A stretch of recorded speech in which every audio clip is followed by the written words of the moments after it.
Here's a problem that quietly wrecks a lot of retrieval systems. You ask for the top 5 most relevant chunks, and you get back 5 chunks that are basically the same fact, worded 5 slightly different ways. All of them are relevant, sure, but together they tell you almost nothing new, and they crowd out everything else that might have helped. Maximum marginal relevance, usually shortened to MMR, is the fix. It picks results that are relevant to your query and also different from what it has already chosen. Let's unpack how it does that. So why not just take the top results by relevance and be done with it? Here's the difference laid side by side. Ranking purely by relevance is dangerously redundant. Your top 5 are all highly similar to the query, which means they tend to be highly similar to each other too.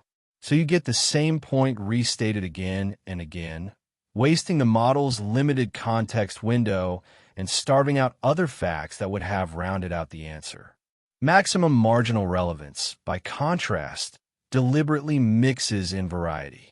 It still wants each pick to be relevant, but it also insists that each new pick be different from the ones already selected. The result is a set that covers several facets of the answer instead of hammering a single one, giving a fuller, less repetitive picture. The mechanism is a simple, greedy loop. It builds the result set one item at a time, and at each step it asks a slightly clever question. Follow it through. Start with a pool of candidate chunks that retrieval already pulled back. These are all plausibly relevant, but many overlap heavily with one another.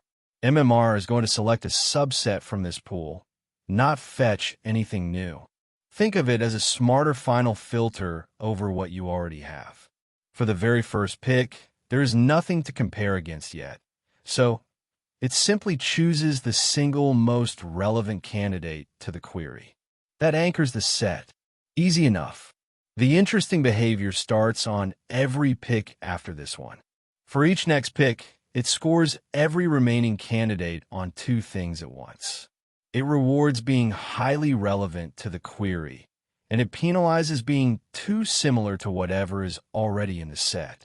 Then it chooses whichever candidate wins that combined score.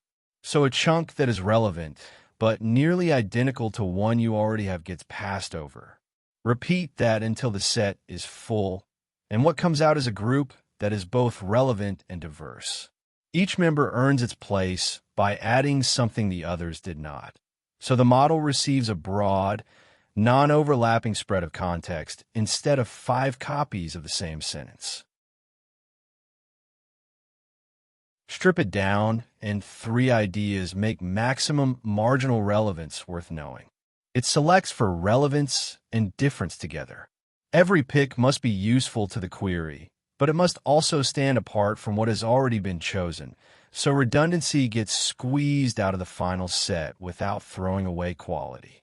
A single knob, usually called lambda, sets the balance. Push it toward 1, and you get pure relevance ranking again. Push it towards 0, and you maximize diversity. A value somewhere in the middle trades the 2 off, and you tune it for the task at hand. In retrieval augmented generation, this gives the model a broader, non-repetitive slice of context in its limited window, covering different angles of the answer. It also shows up in search result and recommendation diversification. Anywhere repeats are a problem. All right, let's lock in what matters. Maximum marginal relevance selects results that are relevant to the query, yet different from the ones already chosen. It works as a greedy loop, picking the most relevant item first, then rewarding relevance while penalizing similarity to the current set. A lambda knob sets the balance between pure relevance and pure diversity, tuned for the task.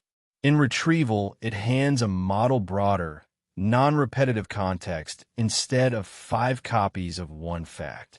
Want more of these retrieval ideas made simple? That's exactly what we do over at Standarity.com. Come take a look.